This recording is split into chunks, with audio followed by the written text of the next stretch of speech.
Anyway, gagawa ako ng scone. Something to do. Kasi wala talaga akong ginawa ngayon ba. Kundi nag-ano lang. Nag-vacuum lang sa hagdanan. Yun lang. So, kailangan natin ng 2 cups of self-raising flour. Our flour is very fresh. Chan bought it today. Yes, straight from the mill. Yeah.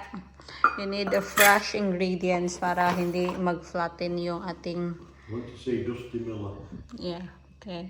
Do you used to do that when you're young? Like, when you buy flour? These people, there used to be mills, windmills and that, that would grind the wheat. And then... For the flour, yeah. For the flour. Oh, yeah, yeah. Aww. Oh, it used to be tradition. 1/4 of castor sugar. Half a teaspoon of salt. And then i-mix lang natin.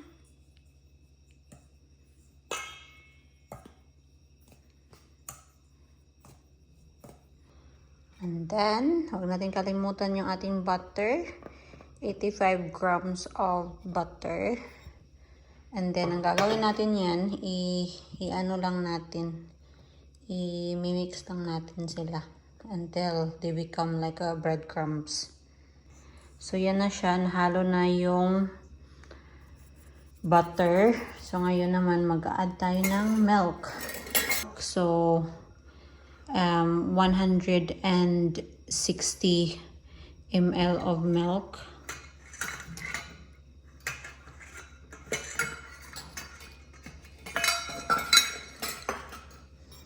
Dahan-dahan lang.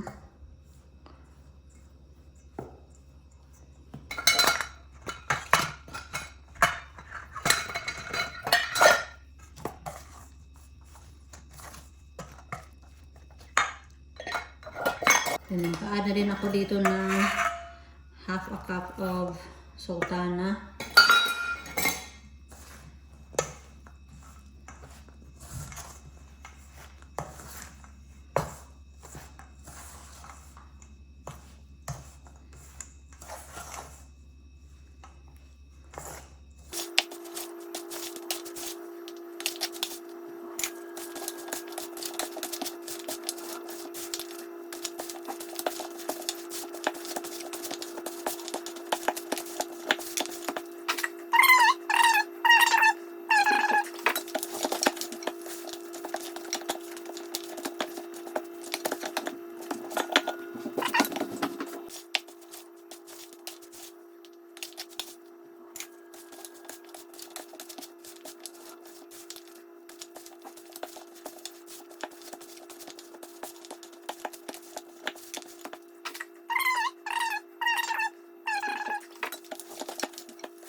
So, nakagawa ako ng 7 scones. So, I think you can make 8 scones sa recipe na to. Pero dahil medyo malalaki yung scones ko, 7 lang yung nagawa ko. I'm just gonna let it rest for at least 10 minutes and then papahira natin yan ng what do you call this? Ng itlog. So, iba-brush ko na siya ng milk. You can either, iba-brush ko na siya ng milk. You can either brush this with, with egg. O yung iba-brush ko dito is milk. Naka-preheat na din yung oven natin.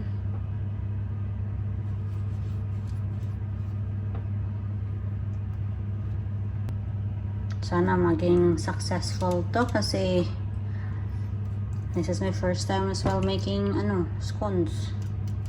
Out of the blue idea lang para magamit yung mga ingredients ito sa bahay ba.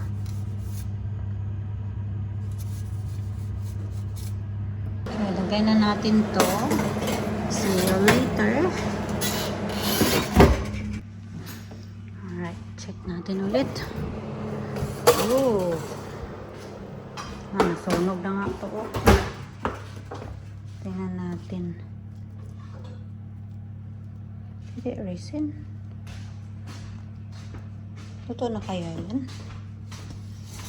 What do you think? So, yan na siya. So, let it just cool down for at least 10 minutes.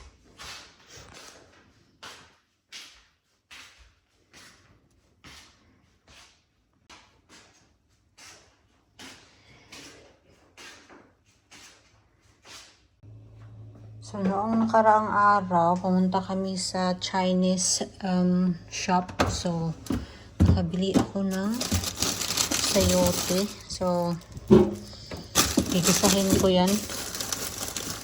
Purely sayote lang. Hindi na ako maglalagay ng ng karne. So, isang ganito is 148. Namimiss ko na kasing kumain ng sayote. Dito yung hapunan namin. Nagmarinate na ako ng chicken wings. So, Jan will have chicken wings and fries. And kami chicken wings din and rice. Yan. Sige na. Magbabalat na ako niyan. Kasi kung hindi ko to gagamitin ngayon, baka masira to. Basayang.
Ganito talaga yung weather ngayon ba?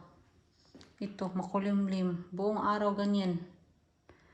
Labas tayo mga palangga para makalanghap tayo ng fresh air. Kukuha lang ako ng jacket. Bisitahin ko lang si Jan kasi matagal-tagal lang ako hindi nakabisita sa workshop ba. Para ma-surprise. Uy, alam nyo, meron ng snowdrops. Yan oh. This is sign of spring. Yan. Pag ganyan na. Meron ng snowdrops. Spring na.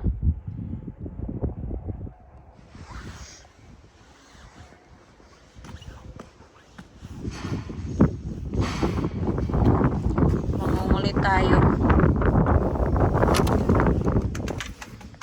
Hello!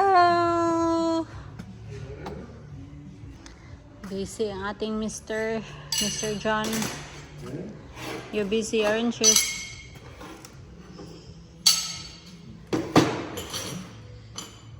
I-spray lang tayo ng oil sa kanya.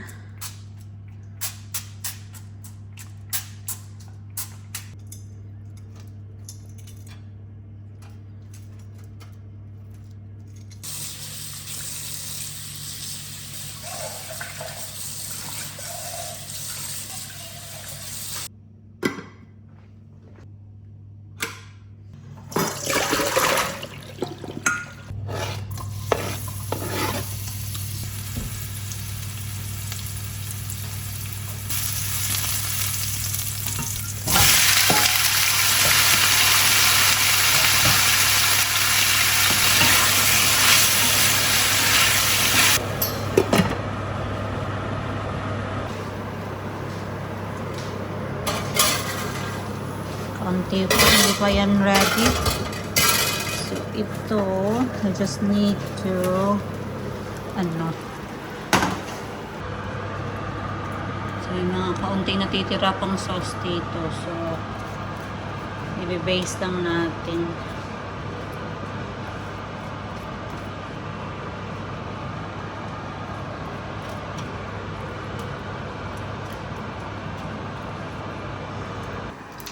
Ito na yung ulam. Yan. And then yung fries ni John and yung sayote. Lighty. Very brighty. Very brighty. Lighty. What have you done here now? I just popped the radiator in. Oh. So we got the radiator now. Is it hot? It's not connected though. Ah, it's not connected. No.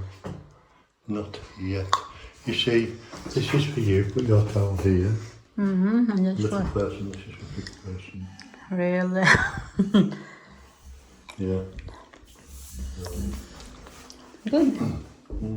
I probably could have put that. We're happy now? Probably could have put a C, you know, if I plugged it in. Oh. It needs hoovering out of there. And I need to get some quadrant. Go around the edge. I'll see you put steel a bit out. I'll put quadrant in as well. So you need to put a hole in So. It's here. just here down, it's just over that stuff. Just there, I can see exactly what it is. And then, stick it on. Kailangan yan butasan para sa The toilet. radiator could have got there, you know, really. Not next to the toilet, sweetheart. It's more handy there to grab To grab your towel. if you forget it. Look, she's still here. Come on. Yeah. Baby girl. Time to come to daddy. So, yeah. I'll get this plumbed in this week.